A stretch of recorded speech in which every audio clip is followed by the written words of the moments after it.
Hello, hello. In these videos, I hope to give you very helpful information that foundationally helps you in your life, that shifts the way that you might have seen things in the past, that reinforces new perspectives that you're learning and that you find more conscious and more helpful, and that ultimately help you have a happier life, a life of more peace and joy, and of more harmonious relationships. And in this video, we're going to talk about that advice that people give so much of just be yourself. And we're going to talk about it from a variety of vantage points. And we're not giving this advice necessarily here by saying that we're talking about this. We're really going to explore this topic in depth. And what does it mean to be yourself? Because sometimes we try to be ourselves and we get into conflict. We express ourselves and the other person and our partner doesn't love it, and it doesn't seem to help. So is it really optimal to be ourselves in every situation? And what does it even mean to be ourselves or to not be ourselves? Is it even possible to not be ourselves? Because if once we've said something or done it, couldn't you say that, well, that was definitely us that did?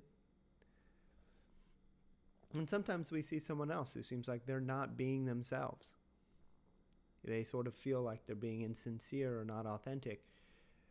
And so we'll talk about this topic from many vantage points, ultimately to help you understand this on a more conscious level. And really what we're talking about is the self, which is a deep, deep topic. And maybe the most important topic. Maybe it's the only thing we're ever really talking about whenever we're talking. The self. So we're going to look at the self from a vantage point of sort of ego and and personality, and also the self from a vantage point of God and of the awareness, the universal awareness within us, that unindividuated, non-separate, non-dual self, and talk about like when do you operate from which? When is it optimal to sort of be in your personality, be who you've been with the jokes that you make and your tendencies, and when is it optimal to actually, lean back into your heart and into that awareness that springs forth from within you? And how do you even get in touch with that? What does it mean to get in touch with that awareness inside of you? And what happens when you do? So as you can see, this is a multifaceted topic. And it's also, there's a lot of stigma in this because a lot of people have been passing around the advice, oh, just be yourself, as if that is the solution. And so by talking about this topic, we might step on some toes. You yourself may have believed, or your parent, or your partner, that the key to life is just being yourself. You may have taught that to a child, and so after teaching that to your children, this might be a very defended topic for you. And I invite you to not be defensive or offensive or offended by any of this, because if you were teaching this to your children and it turned out to be not optimal, and I'm not saying it was not optimal, then it really didn't come from you in the first place, because you picked this up from society, from another parent. It's not like you came up with this, the concept of being yourself. And in any moment, since we're all learning as a species, since humanity is constantly learning through each and every one of us, each and every one of our minds is like a little mini mind in humanity. And so the more we can learn, the more we can evolve, the more we can understand about these pieces of advice that we oftentimes throw around as if they're like truths when really they're just catchphrases that we've become addicted to. So the more we can explore these and ask, maybe these are oversimplified. When does this apply? When doesn't this apply? And can following this lead to me potentially running into some obstacles unnecessarily? So in this process, we're going to do our best to be comprehensive and to consciously look at this. And you'll see that in this discussion, in this conversation, we're going to be giving lots of little puzzle pieces. And these puzzle pieces of information and understandings will be puzzle pieces that will serve you in many ways, not just in this topic of being yourself. Also, in terms of managing when you react to people or when you get upset, or how you might sometimes get upset with yourself and judge yourself, or when you feel hopeless, or when you feel powerless in a relationship, or when you feel powerless in regards to a goal.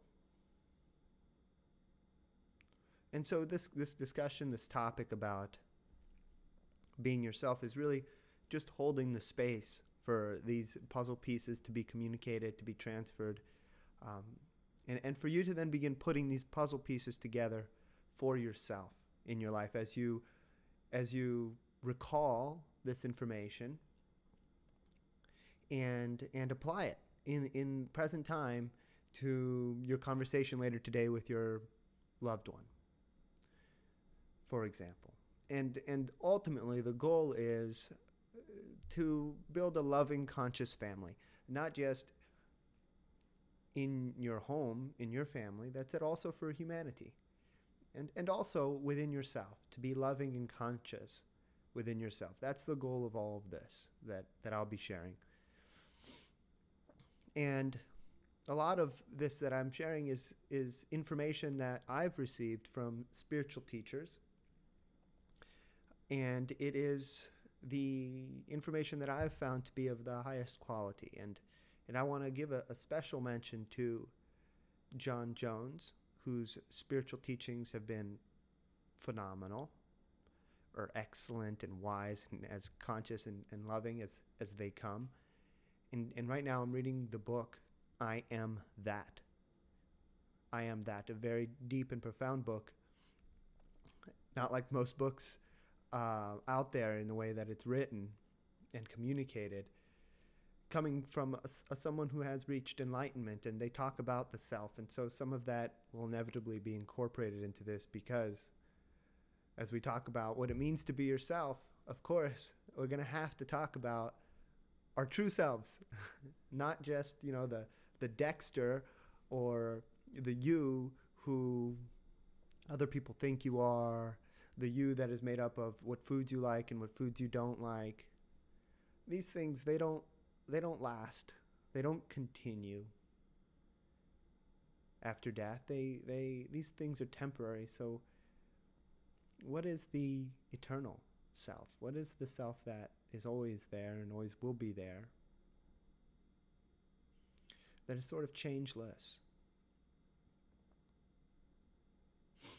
and sort of changing all the time.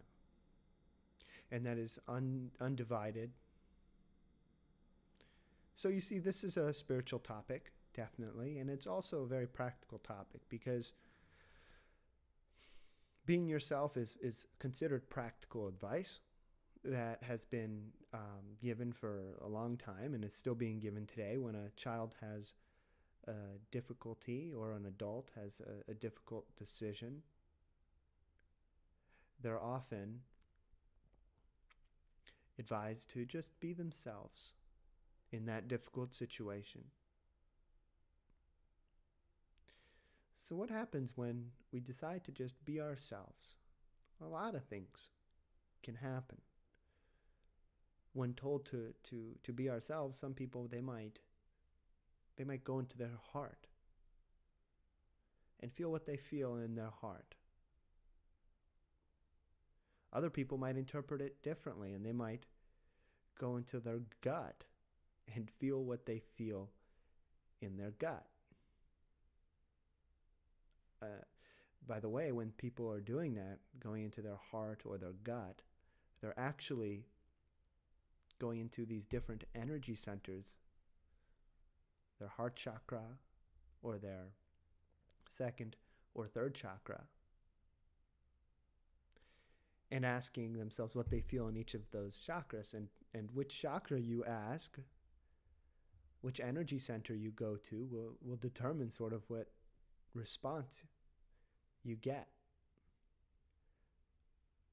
So is being ourselves equal to going to our gut or to our second chakra or our third chakra? Or is it equal to going to our hearts? That's a good question. It is said that the heart contains the seat of the soul. That the soul enters the human system through the back of the heart. And so a nice little practice we can do right now is to simply, as we talk, to bring our awareness to the space just behind our heart. All that means is basically feeling the space in the back of your heart, bringing your awareness there, as if you're sort of feeling and thinking about all this information we're talking about from that space. And if you would just keep doing that for the rest of this video. And by the way, if you hold your attention there throughout the day, for days and days and months and eventually years, you will start to get deeply in touch with your soul and your soul's intentions and your soul's wisdom and your soul's insight. And this is a highly spiritual, evolutionary process. If you do this for a sustained amount of time with intention and with discipline, if you live life from the space behind your heart, it can be very a positive thing, very growth producing. So all that said, being yourself, sometimes people, instead of going to their gut or going to their heart, they may instead, for example, think about, how have they made decisions, or decisions like this? How have they how have they made decisions like this in the past? So they'll think about all decisions that are similar and how they manage those situations. That is a way, like being yourself and being who you've been. So you see, there's so many different ways to interpret that statement. Just be yourself. What if you are in a difficult and triggering situation, emotional situation, maybe a challenging relationship situation where you feel super emotional and upset and even angry, and parts of you just really want to yell and criticize and punish the person because you feel like they've really been not caring and wrong and they're not seeing it. What happens if you are yourself in that situation? Might you react from what those parts of you want, with what those parts of you really want to say? And would that necessarily be the best thing to do for you? Would it fit your deeper goals? We have, as human beings, we have lots of different parts. This is another puzzle piece. We have lots of different parts. And parts of us might want chicken. Parts of us might want fish. Parts of us might want veggies. How do we decide? Parts of us might want a really loving relationship and don't care about material things. Other parts might really want the most beautiful partner possible, and they might also want a partner who is who is wealthy and well-to-do. We have different parts to ourselves, and these different parts want different things. What happens when these parts are in conflict with one another? What happens when one part wants A and another part wants B? What happens if part of you wants to be with your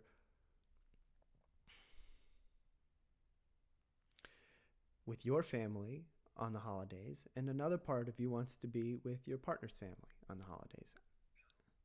If you go with just being yourself, how do you decide between these two parts of you? Technically, both parts of you are you, aren't they? So what we're doing here is a process of analytical meditation, somewhat interactive, even though you can't really respond directly to me. A somewhat interactive analytical meditation. We're doing this analytical meditation together, and you can do this for many different aspects of your life. And if you do it from a state of neutrality, a state of just wanting to understand, not a state of wanting to be a good parent or having been right every time you told someone to be themselves, or wanting to have been right every time you decided to be yourself, or wanting not to be wrong, or wanting to be at a certain level of knowledge or spirituality or of self-development. It's not about any of that. What does that have to do, really, with consciousness and understanding and learning? So another puzzle piece that's getting communicated here is a sort of energy or a vibration of holding the space for learning above all else. And for learning what is highest, what is most aligned with God, what is most aligned with the highest potential for humanity. Not what's most aligned with our personal interests and what's going to help us feel safe and secure in life. Really, what's most aligned with the true self within all of us, that undivided, not separate, non-dual self.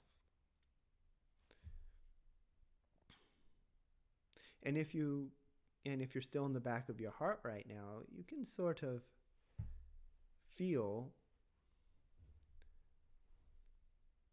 this self, and it can guide you in this process of analytical meditation, of uncovering deeper truths, the deeper truths behind the common advice out there, like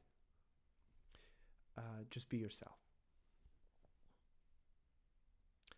Okay, so 1 second, let me look at my notes real quick and see where it would be optimal to go next.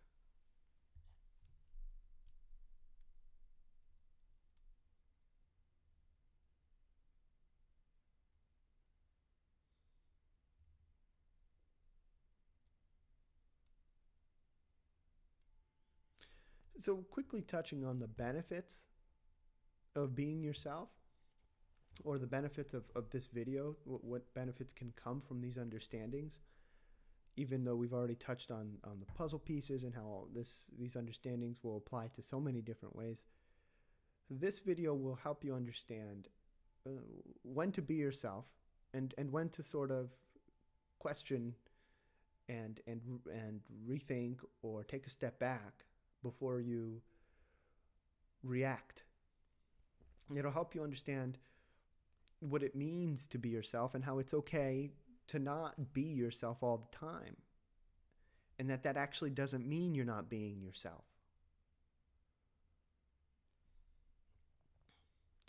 And ultimately, what this is going to do is help you make the most optimal choices in your life.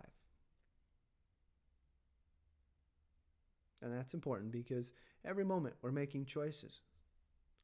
Like even our interpretations, our process of interpretation is a choice. Now that's another puzzle piece. And soon I'm going to stop letting you know every time there's a puzzle piece. That's it for now. It's optimal so you can understand and start to pick up on this. Every time we interpret something, we're making a decision. We could interpret something in the same way that we've been interpreting it over and over and over again in the past. That would be sort of being ourselves. Like, for example, if our partner leaves their shoes in the middle of the room where we could trip on it, we could, and we've been getting upset with them for this for a long time, feeling like they don't care about us and feeling victimized. When we see those shoes again, we could feel that way again. We could be ourselves. Or, alternatively, we could be someone new. We could interpret it in a new way, make a new choice. We could say, hey, they must be in a lot of stress or fear, and they're in so much stress or anxiety in their life. They're working through so much right now. They're bouncing off the walls internally a bit, that they don't have the bandwidth, the space to even remember, oh, they don't, my partner doesn't like it when I leave my shoes here. Yeah, that is compassion, isn't it? That said, you're being different than you were in the past. You're not being yourself anymore. You're being a new person. And you're being more compassionate. How can that be? So you see, a benefit of this topic is it's going to help you use consciousness instead of a black and white saying, like just be yourself. Using consciousness as the compass to your decision-making process. And just so we said it, let's make a distinction here, and this is a distinction that John Jones recommended in my work with him, and it is that there's a distinction between a decision and a choice. I mean, there isn't, in truth. We're making this is just, words, and words can be powerful. They can help us create models of reality, and so here we're going to do that with the words decision and choice. When I use the word decision, it means it might not be the most conscious, aware sort of choice. When I use the word choice, it's a more conscious and aware process. It's more intentional. It's more discerning and wise. It's more aligned with your goals. So this process, this one of the great benefits of this video is that you're going to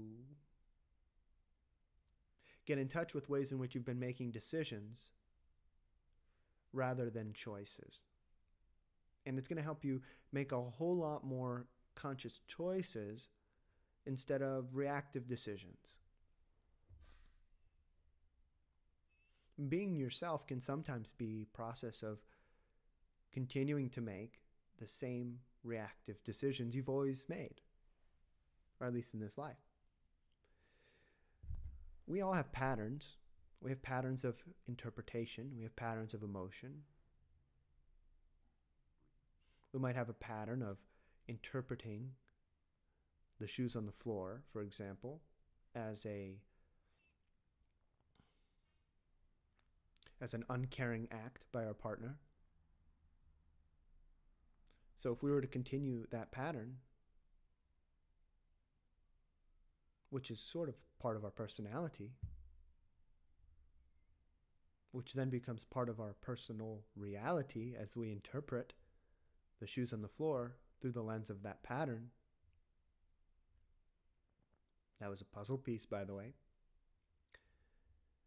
As we continue to interpret life through the lenses of our patterns, that make up our personality, which then, therefore, make up our personal reality that we experience.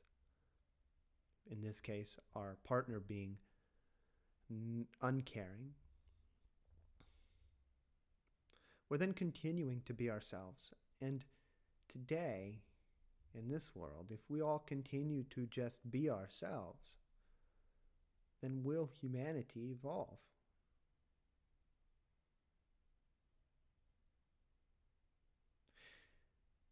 If we continue to all be ourselves, if politicians, if business people, if around the world, if all of us just continue to be ourselves, will there be in the future less addiction, less divorce, less hunger, less war, less income inequality, less greed, less corruption, less exploitation?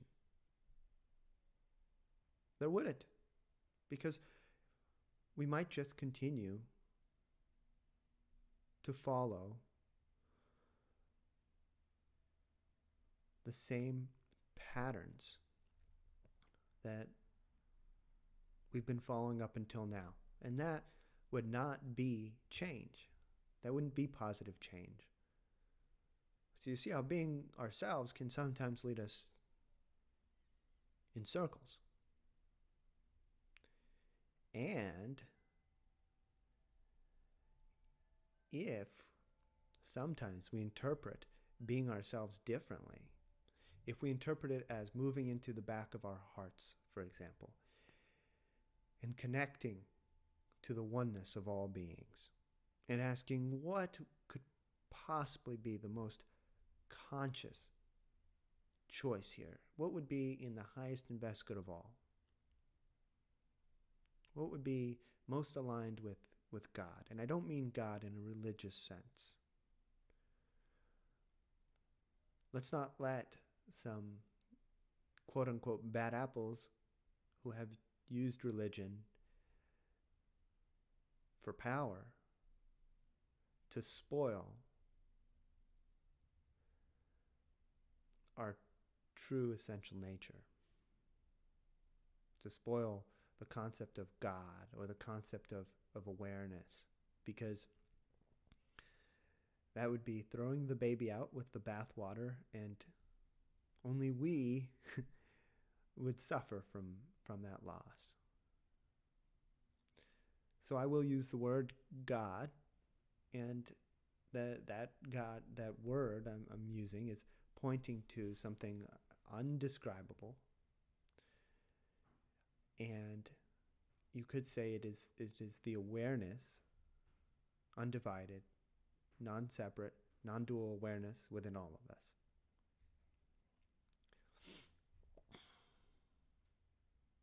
So if we were to go there, seek that out, and ask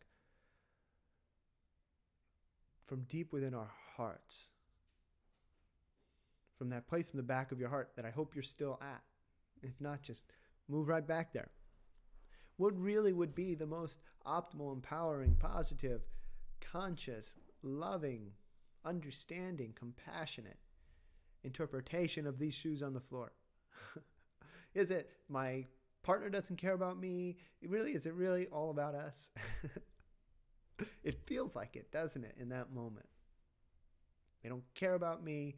They've never cared about me. They never do what I want. They don't listen to me.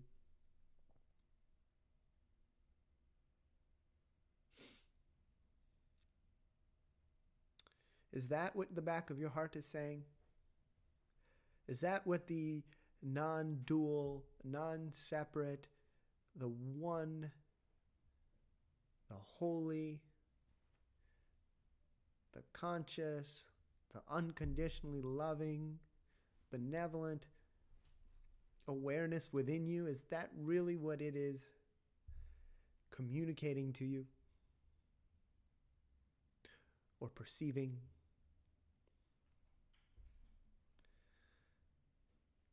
So if we're guided to go to that deep, deep sense of self, which I wouldn't even call it a sense of self,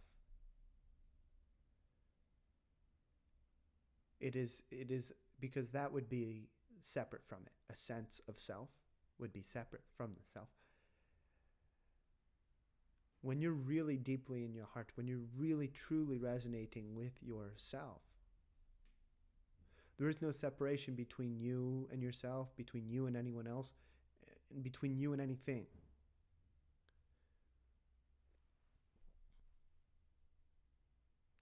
And from that place, we can see what is.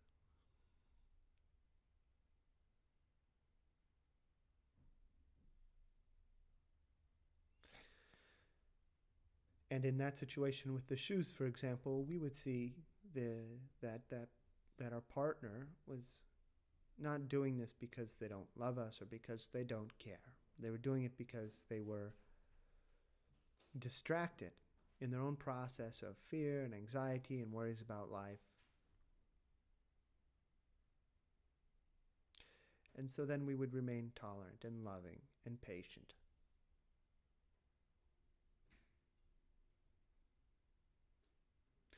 Now there's another form of being yourself that we haven't discussed. And this form of being yourself this is another thing people do when they hear that advice. What they'll do is they'll go to an image that they have of themselves.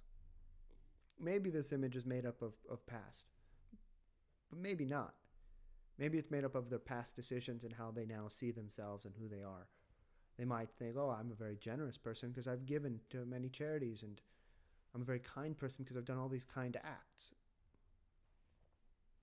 Sometimes, though, people can have a self-image that's really quite independent of their prior decisions and what those decisions reflect about their patterns. So they have this self-image of being a good person, for example. Almost everyone has such a self-image, an image they want to live up to, who they want to see themselves as, who they want to be. They might want to be very loving and very spiritual and a very good person, and this is a super understandable thing. A lot of people have this. And they attempt to operate from this ideal.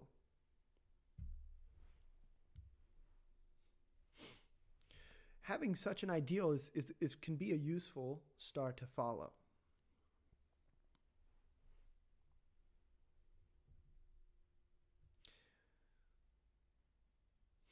And what happens when we have more than one self-image? What happens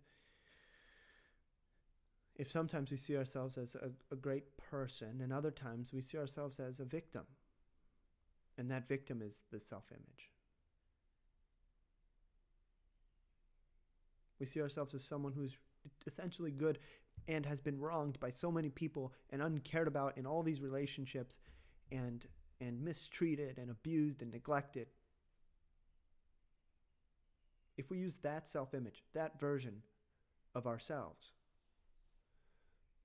to act in the present moment, what types of decisions would we make?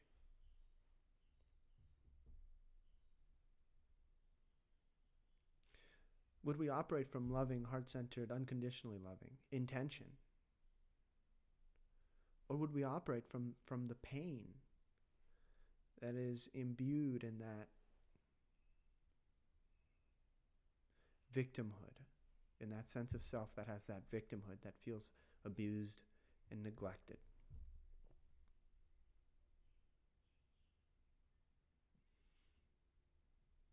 So do you see how deep actually and complex and sophisticated and nuanced this topic is?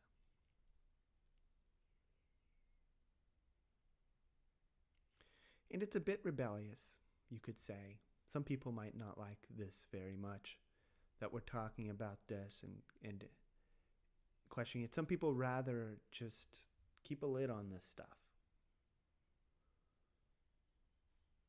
They'd rather just hold on to their one-liners, just be yourself, and continue to believe that that's going to lead to everything working out fine and right. And I'm not saying it's going to lead to that if you do that, it'll be problematic or bad, and that it's been wrong in any way. Really, this is intended to come from completely non-judgmental place. Oh, what I am suggesting is that following such advice that is oversimplified, one-liner, just be yourself, can lead to times where that compass is not really going to guide you towards the path of least suffering, the path of that is most aligned with your soul's intention. One second while I look at my notes.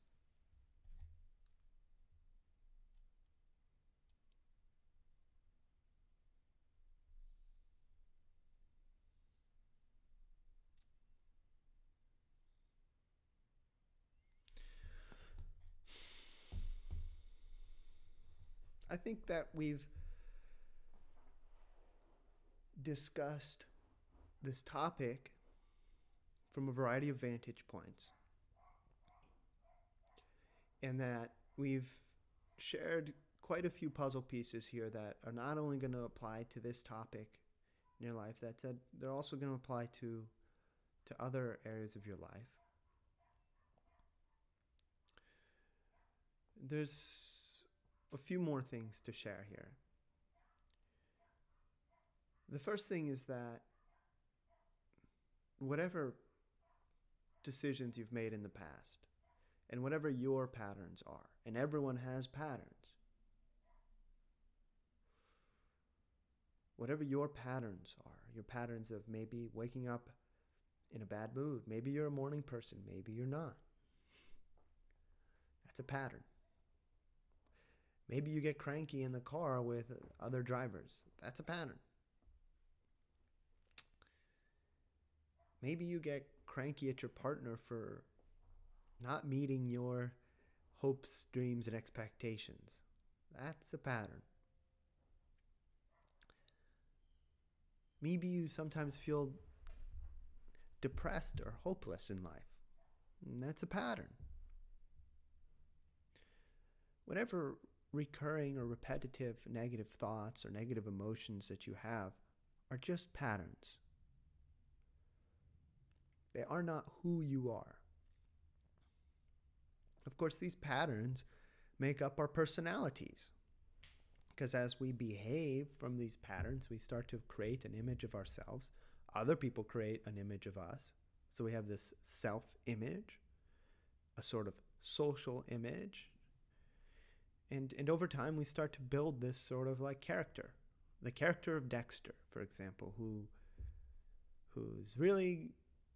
loves this food and doesn't love that food, who likes this and doesn't like that, who gets upset at this and who's very patient and tolerant in these areas. That's it, very grumpy when it comes to this.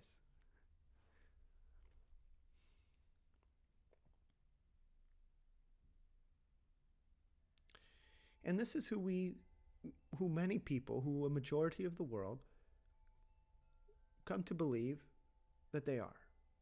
And probably every single person watching this video does this to some to greater or lesser degrees.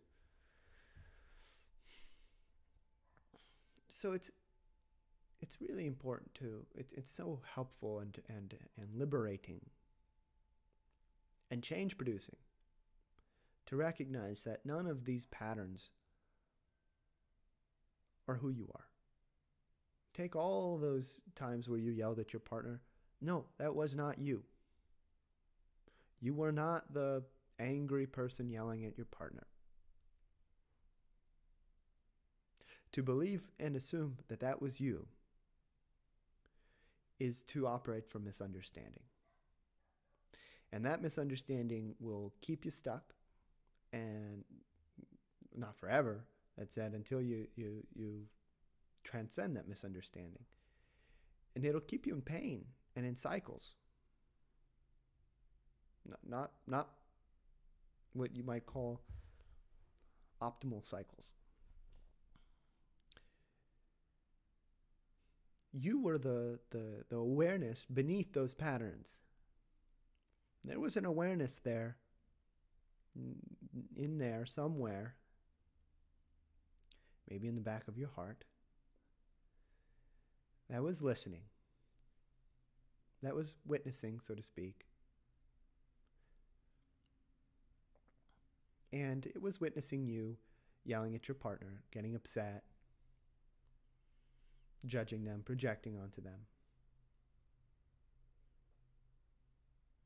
It wasn't you who was doing that. It was just a pattern. These statements are not meant to support anyone in terms of denying accountability for their patterns. No. Actually, it's meant to open the door to accountability. This is another puzzle piece. As long as people are looking at their patterns as them and as who they are, it's going to be really hard for them to change.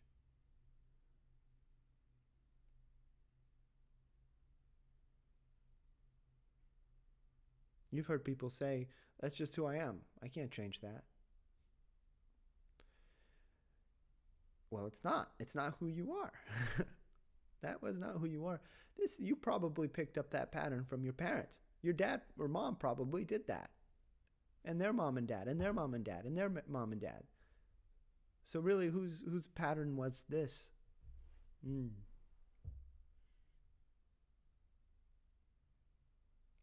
These patterns are just like clothes that we wear. They're not who we are. They're layers.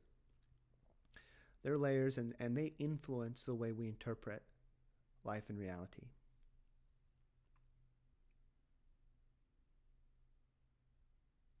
So we start to perceive life through the lenses of these patterns that we pick up in childhood from parents and society, and not just in childhood.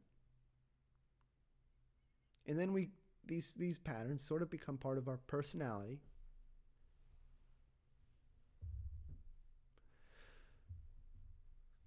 And inevitably, because we interpret life through the lens of our personality, they become part of our personal reality and what we believe is real.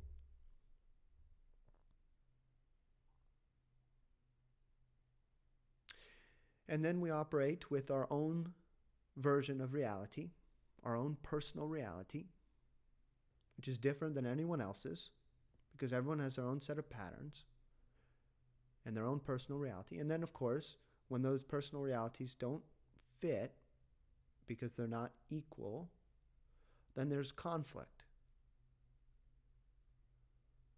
That said, if the patterns are not really who we are, if the patterns are just misunderstandings and really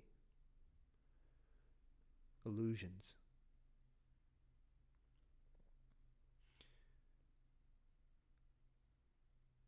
then is the conflict really real?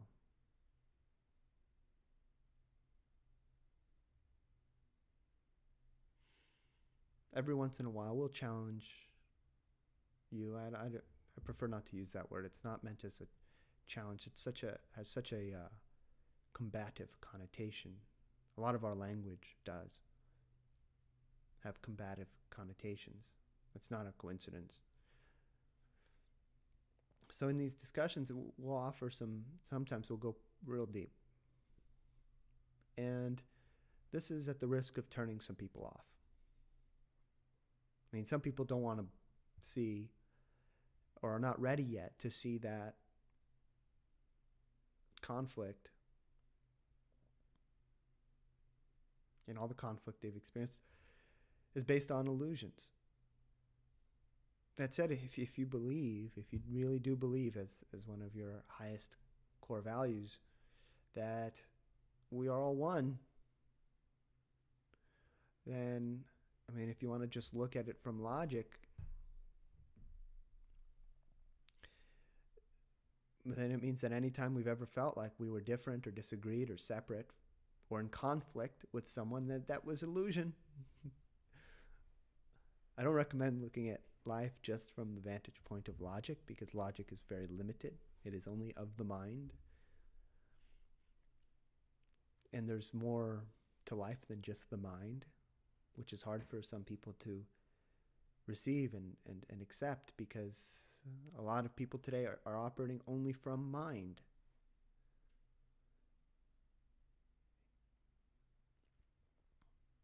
Not a bad thing. Just means that, hey, life gets better as we continue to grow and evolve. It's not a race. It's not a competition. So whenever we learn about a way in which we've been operating, whenever we find out, wait a minute, there's a higher form of operation in life, I can grow into another level. There's another rung on the ladder of consciousness that I can now climb to.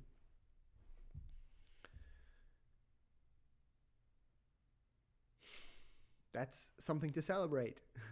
That said, people, they don't want that always. A lot of people want to be at the top already. Oh man, it's a tall ladder. It's a tall ladder. I look up and I see so many rungs.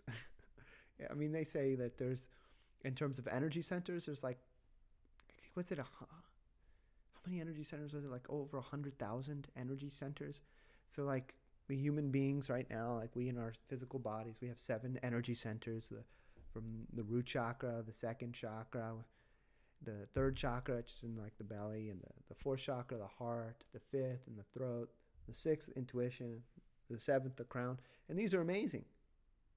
Like when you open your third eye more and more, you start to have incredible intuitive experiences. The crown chakra is way more sophisticated than the root chakra. These energy centers continue. like a lot. Really, really high. There's a lot of them. I literally cannot imagine what it's like, because it can't be done with the mind.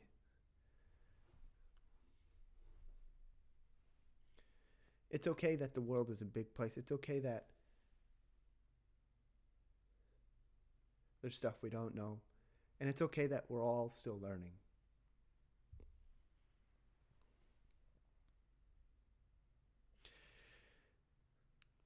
If we fight that, then we're just fighting ourselves.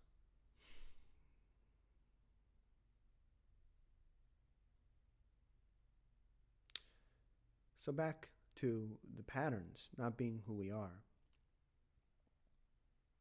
You see, the purpose of what I just said was to help people get in touch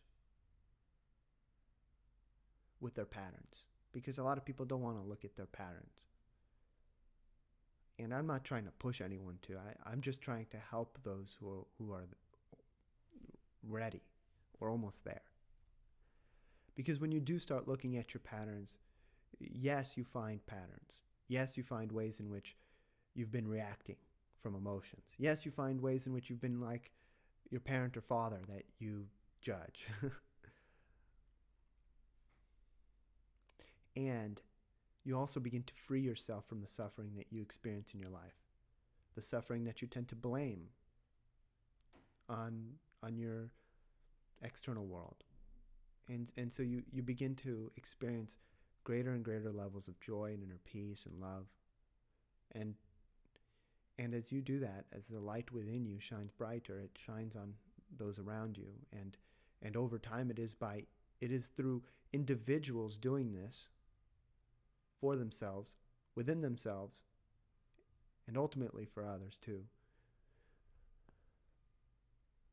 that humanity's light will shine brighter and brighter. And through that process, humanity will transcend corruption, greed, inequality, suffering, exploitation, hunger.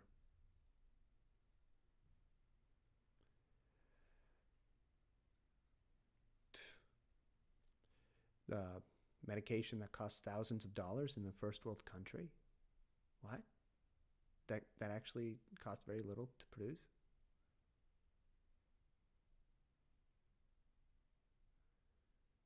Could you imagine having come up with this like wonderful medicine that you could see someone suffering there and you could give them this medication and they would feel better?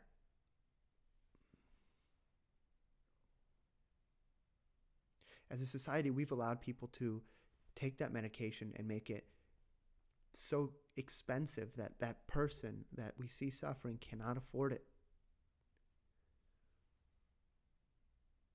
For what? We are humans.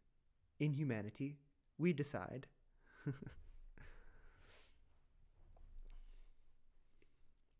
We're getting there. And it is by each of us becoming more personally accountable, by modeling that in our lives, that those CEOs and those other individuals and politicians who are into exploitation and corruption and greed,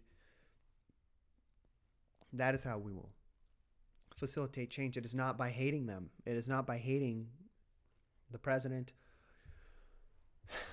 or any leader or business person that we will facilitate change. It is by being the change that we want to see in the world.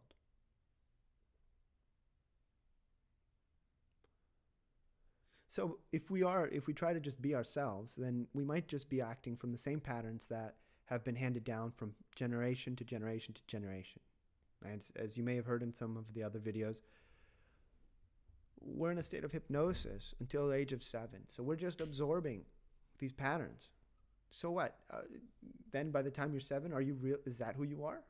What? That's not who you are. That's who your parents were, and their parents, and their parents, and their parents. Ultimately, all of these patterns are like little chapters in a learning book. Because as we, first of all, become self-aware of our patterns that are not who we are, just a pattern. We look at them, we introspect, we evaluate them. Is this an optimal pattern? Is this how I want to make my choices in life? Is this aligned with that sensation in the back of my heart? When we start asking these questions, we start to transcend those patterns, to go beyond them, not just for ourselves, but for humanity, for our species, and for whatever this is that we're participating in, for this entire God process. We utilize our free will to help. That's special. And there's wonderful things that happen when we do that. It's quite a nice design. Not saying it was like supposedly designed. That said, it's quite amazing that when we start to question our patterns and introspect and evolve and become self-aware and change, that we start to feel more peace, have more optimal, harmonious relationships, get deeper in touch with our purpose.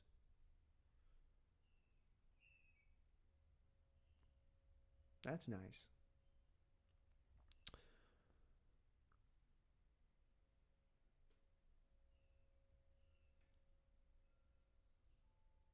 So it is by doing that, by being leaders in that regard, by applying this, by doing the work ourselves, that we help humanity evolve. Not by, pointing the finger and blaming. Because as we do this, the people around us actually become more conscious. As you clear your patterns, even your parents will change. It's pretty amazing. As you clear your patterns, you won't pass those on to your children, of course.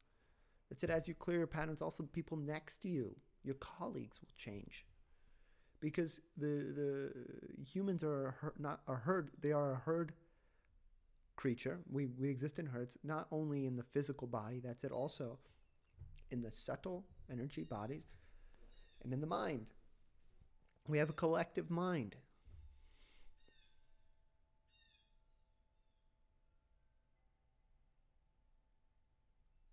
You may have heard that the 100 monkey theory about how when 100 monkeys learn something, then the rest of all the monkeys and like elsewhere on the planet also learned that.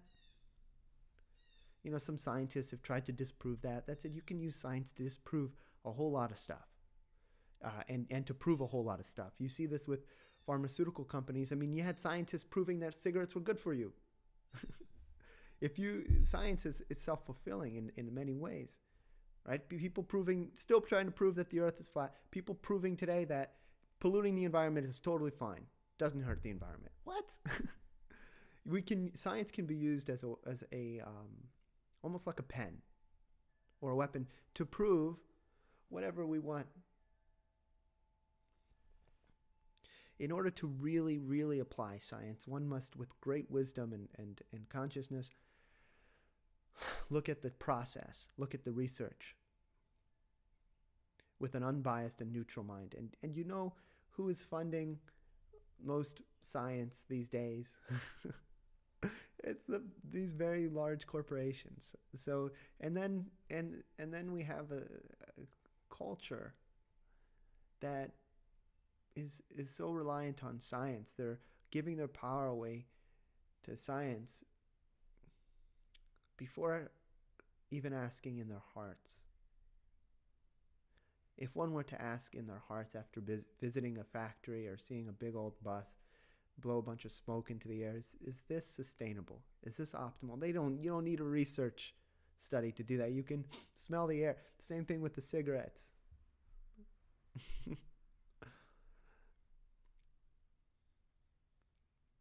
Science is actually hypnotic.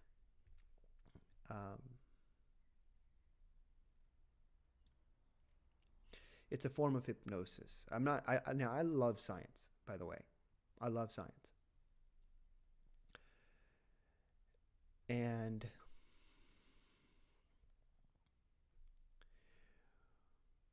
science has the ability to hypnotize us. And if we see something that is written by PhDs, people with PhDs, and people with certain backgrounds that went to Princeton or Yale, you're already getting hypnotized. You see the term PhD? You're getting hypnotized. Hypnosis is a form of using a sense of authority and sort of superiority and expertise and rightness to circumvent the analytical mind of a person. Which is why when you see people selling stuff, they throw in a bunch of statistics that prove their point. A lot of times, I mean, really not optimal stuff has been sold using statistics that supposedly seem true.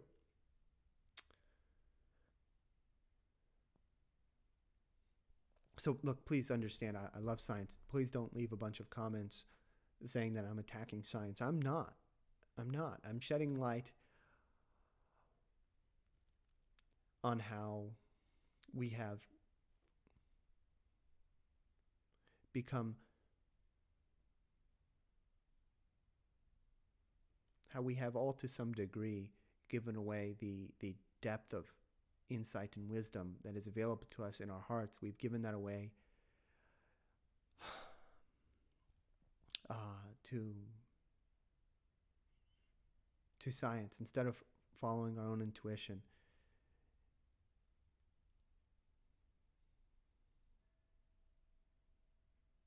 Back to being yourself.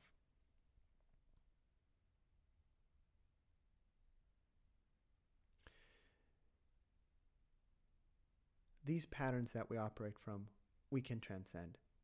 They may have been patterns that we've operated from for a long time.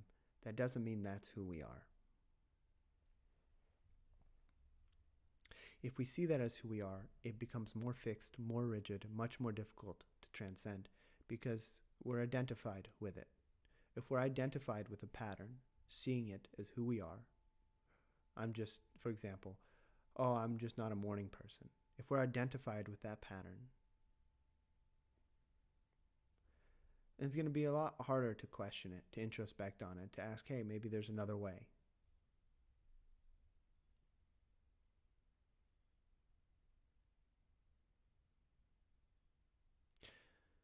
You could, in the process of trying to be yourself, use some higher ideal of being like a really wonderful spiritual person.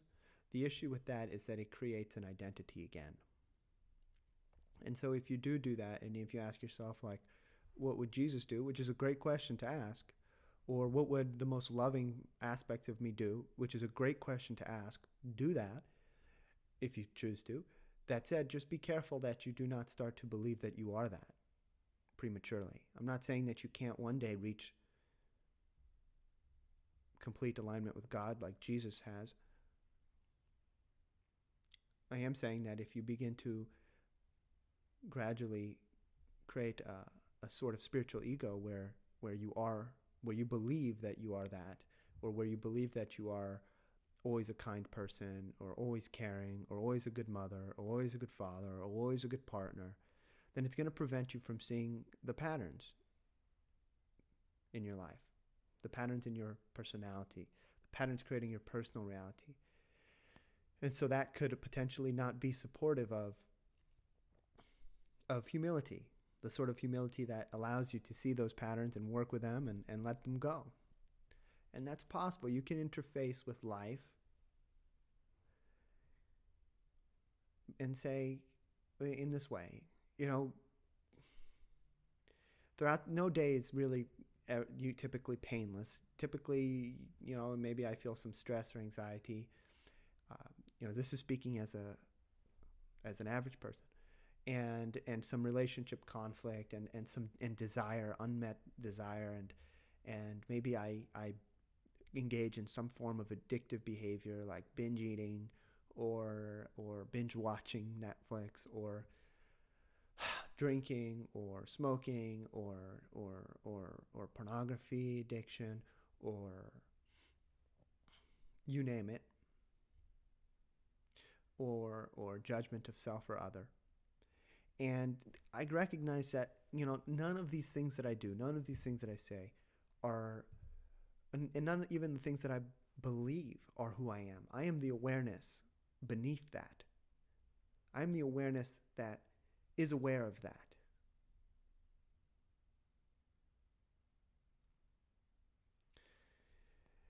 And if I begin to resonate more with that awareness within me, then I can separate myself from these patterns that I've picked up that lead to addiction and judgment and conflict and disharmony. I can begin to become very self-aware of those patterns and to consciously then change. Because once you become fully aware of a pattern, once you really understand it, you transcend it. It goes away. It sort of clicks for you.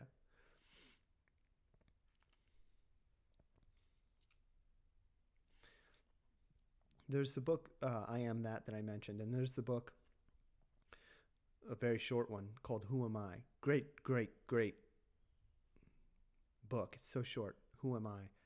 Incredibly insightful, very deep.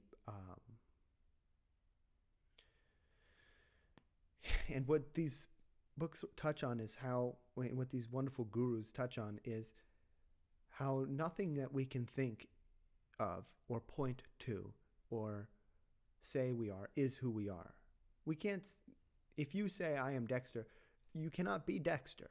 You are the I that says am Dexter. You can't,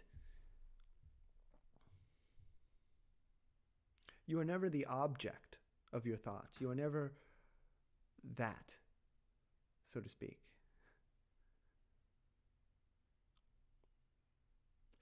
And simultaneously, the book is called I Am That.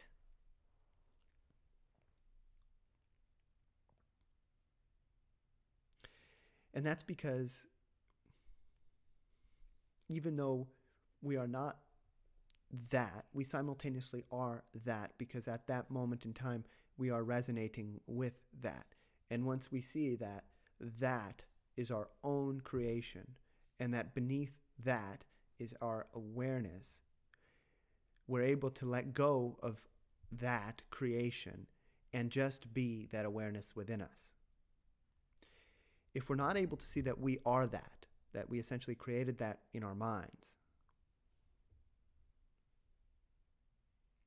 If we're not able to see that,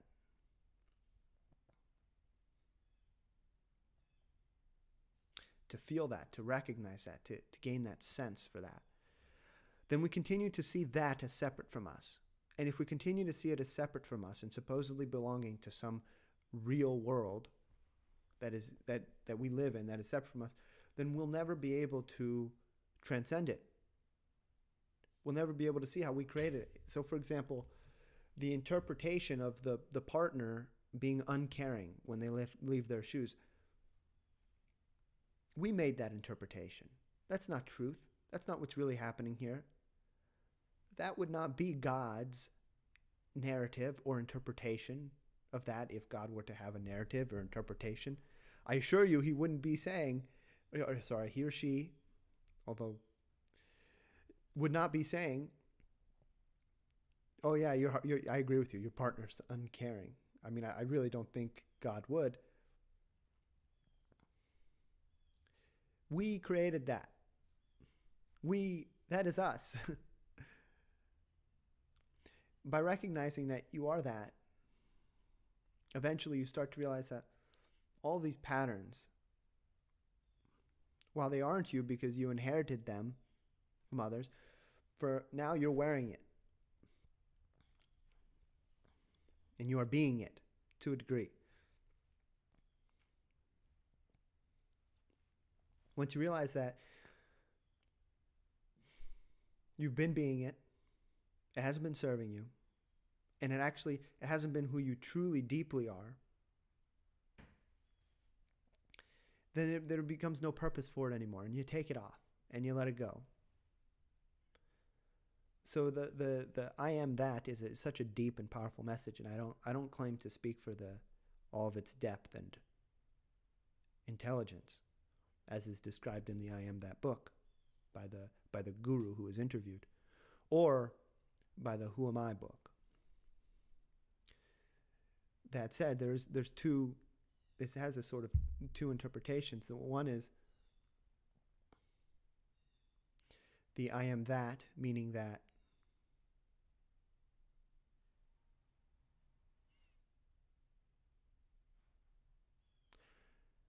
I am that pattern. I am that misinterpretation about the shoes and about my partner being uncaring. The other is that the I am feeling, that sense of I am within you, that sense of I am, which is a part of every thought that you have, of every emotion and every perspective. It involves a sort of identity, an I amness. There's an I am there. And whenever we're thinking throughout the day, we're carrying this feeling of I am. All right. Once we realize that we are that I am that I am. That sense of I am that we're carrying, it's the ultimate pattern. It is the pattern that underlies all patterns. It is the ego. It is the identity, the illusion of identity, the illusion of separation. And once we recognize that we are that we are generating that I am is superfluous, it's extra, it's unnecessary, and through it we're creating all of this extra stuff and conflict and misunderstanding. Once we realize that deeply, it too gets discarded. It too gets put down, and then we have silence, and we have stillness, and we have resonance with the deepest the deepest self. The deepest, unindividuated, the collective self.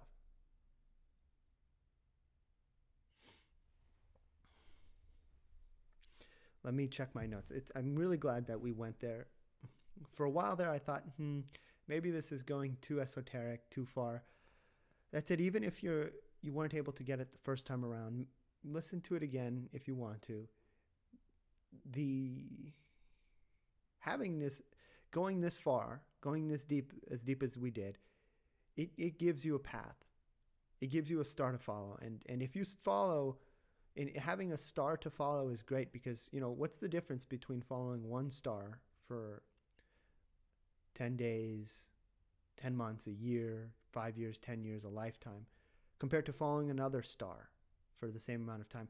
How far away 10 years from now might you be from the optimal path if you followed another star for 10 years? And so seeing far into the future can be really, really beneficial, because it helps you align now, because you're walking all the time, so to speak, through lifetimes.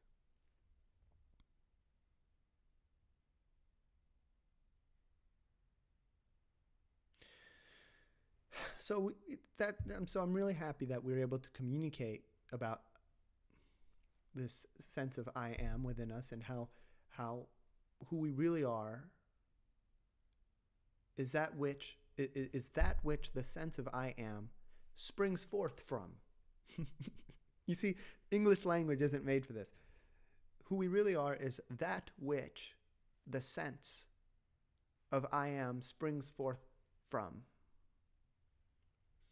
And you can access that by resonating behind your heart. You'll at least get in touch with your soul. And it'll help a lot in this process, because you'll be operating from much more sophisticated levels of your being. Like if you're just operating from mental logic, it doesn't have the capacity to process as much information in as nuanced and sophisticated ways as the heart or the crown or the third eye. And most people today are operating from first, second, and third chakras.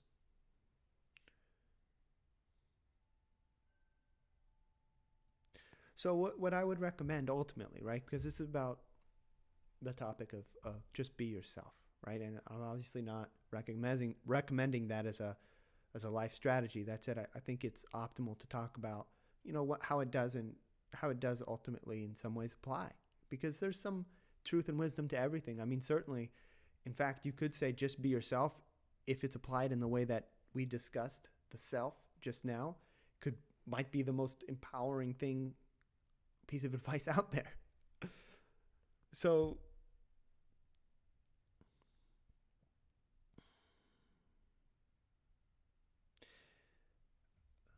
I might recommend in this situation consciously just intending with the information of being yourself, with the advice, instead to know yourself. To know yourself, and this is advice that I got once from John Jones, a spiritual teacher, when I asked, what is the one piece of advice you would give? And it was to know yourself. Because if you just instead choose to know yourself, then you'll be able to see, oh, look, I'm about to operate from this pattern. And I picked up this pattern from mom or dad, or I saw it on TV, and that's how that person acted when their partner did that, so now I'm going to act that way.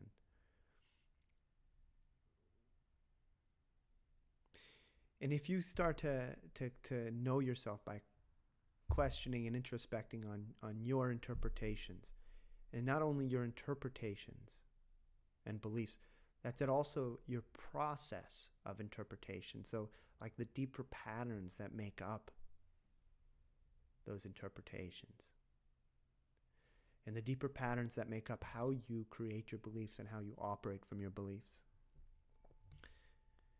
If you start to know yourself at that level of intimacy, at that level of depth, you will begin to have the clarity in the present moment to be able to say, you know, in the past I would react and make this decision. And now I see that decision has led to, you know, the same results, not optimal results over and over again. And so instead I'm going to choose to make this choice consciously, because I have some conscious self-awareness that I've acquired as a result of my introspection.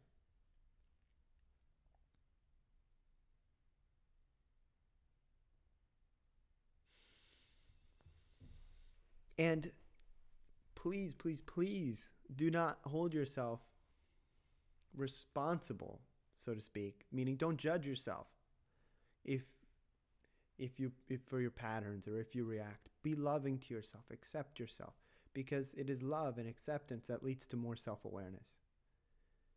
You can't become more self-aware if you're judging yourself. It's really quite difficult to become aware of something that you're simultaneously judging and therefore suppressing and avoiding. I'm looking at my notes quickly to wrap up.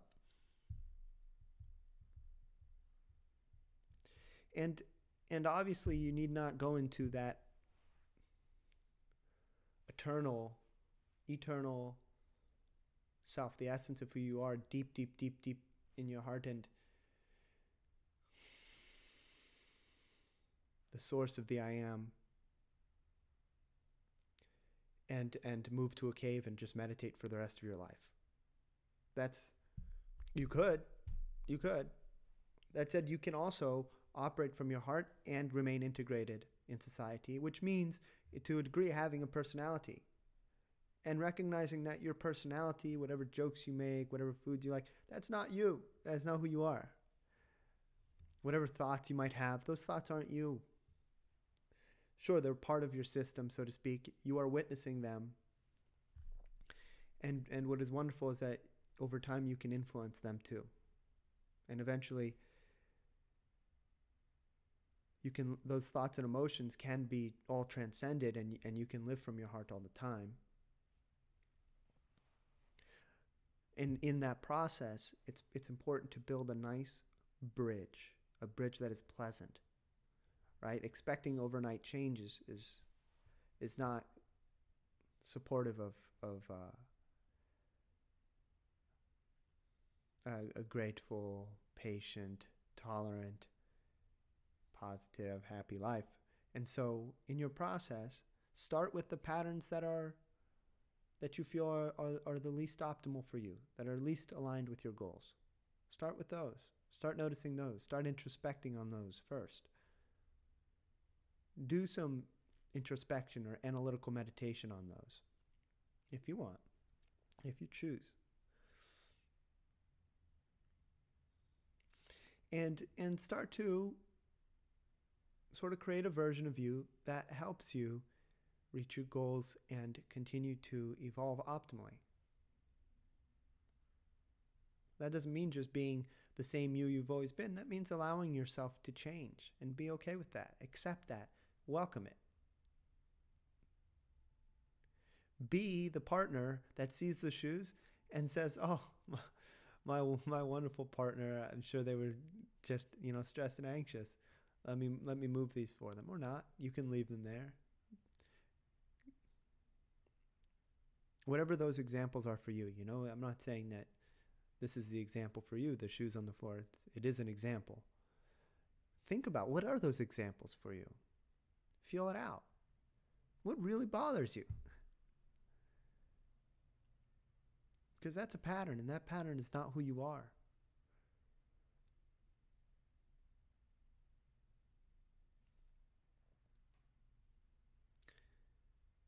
And so next time you get into a situation that triggers that pattern, that brings it up, that brings up those negative thoughts, those negative emotions, remember that those negative thoughts, those negative emotions, those negative feelings, and those perspectives and interpretations,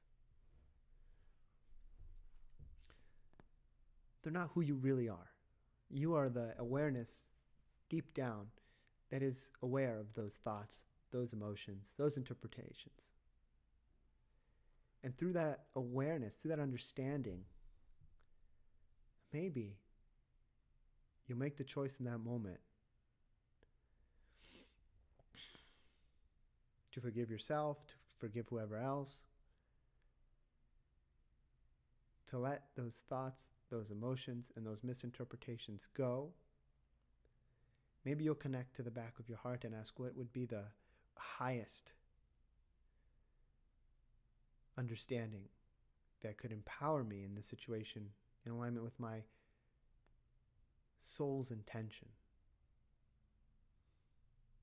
And maybe in that moment,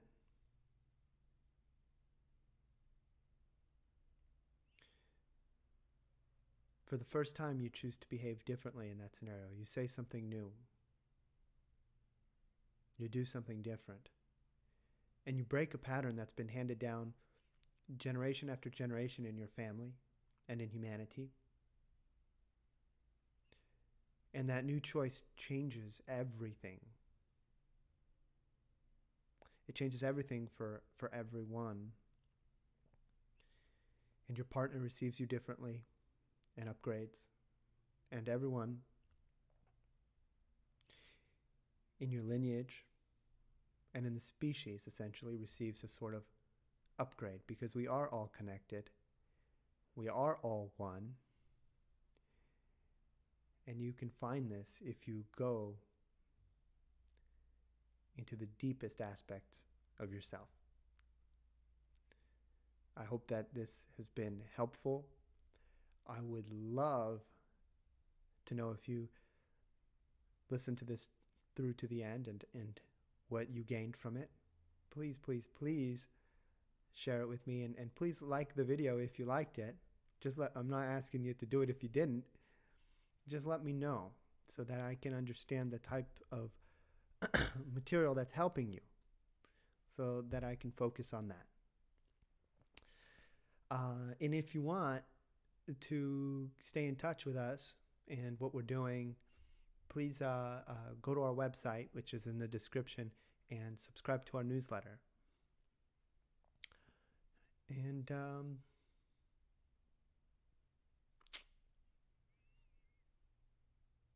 yeah, that's it. From Dexter and Alessandrina, we love you and hope that you have a wonderful day. And if you ever want any help, personal help, consider a phone session, because we would love to help you if you're there. All the best.